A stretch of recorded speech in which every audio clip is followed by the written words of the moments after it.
যখন আওয়ামী লীগ নিষিদ্ধ করার কথা বলে সেটির বিপক্ষে যে বিএনপির যে অবস্থান, সেটির জন্য তাদেরকে ধন্যবাদ জানাই। এবং একই সাথে আজকে যখন মুক্তিযুদ্ধকে অস্বীকার করার অপচেষ্টা হচ্ছে, সেটির বিরুদ্ধেও বিএনপি অবস্থান নিয়েছে, সেজন্য তাদের ধন্যবাদ জানাই।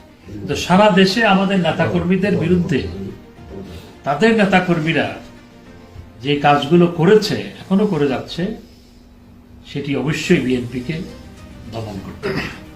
এটি কখনো কাম্য নয়। আমি বিভিন্ন মিডিয়ার সাক্ষাৎকারে আমাকে অনেকে জিজ্ঞেস করেছে যে আপনারা কি প্রয়োজন হলে, বিএনপি যদি বলে আপনারা যদি প্রয়োজন হলে গণতন্ত্রের জন্য একসাথে কাজ করবেন কিনা। রাজনীতিতে শেষ কথা বলতে কোনো কিছু নয়। আমরা গণতন্ত্র রক্ষার জন্য আমরা যে কোনো গণতান্ত্রিক রাজনৈতিক দলের সাথে আমরা কাজ করতে আগ্রহী। আমরা 2006 সালে আন্দোলন করে বিএনপির বিরুদ্ধে আন্দোলন করেছিলাম। 2006 সালে আন্দোলন করে বিএনপিকে ক্ষমতা থেকে বিদায় নিতে হয়েছিল। এক বছর পর 2007 সালে আমরা বিএনপি সহ একত্রিত হয়ে তৎকালীন যে অস্বাভাবিক সরকার, আজকের মতো তখন আরেকটা সরকার ছিল, সেই সরকারের বিরুদ্ধে বিএনপি সহ একযোগে আন্দোলন করেছিল ঐক্যবদ্ধভাবে। সুতরাং আমাদের দেশে সেই উদাহরণ আছে। আজকে আমি মনে করি যে অনেকে বলে আওয়ামী লীগের কি হবে। আওয়ামী লীগ বাংলাদেশে অর্ধেকের মতো মানুষ আওয়ামী লীগ সমর্থন করে। আজকের মধ্যে জাতীয় ঐক্য, আওয়ামী লীগকে বাদ দিয়ে কিসের জাতীয় ঐক্য?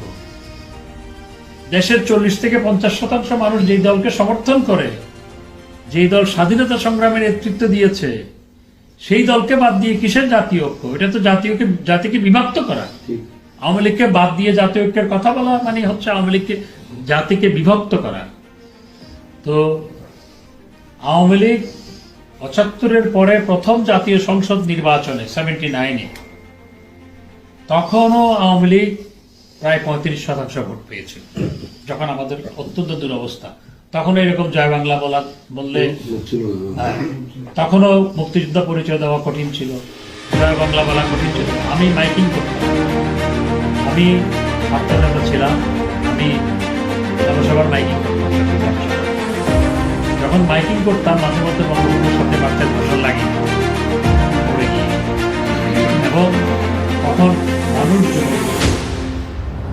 78-79 সালে আমি জনসভার মাইকিং করতাম। যাই হোক, আজকে আওয়ামী লীগকে বাদ দিয়ে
আজকে এই জন্য জননেত্রী শেখ হাসিনা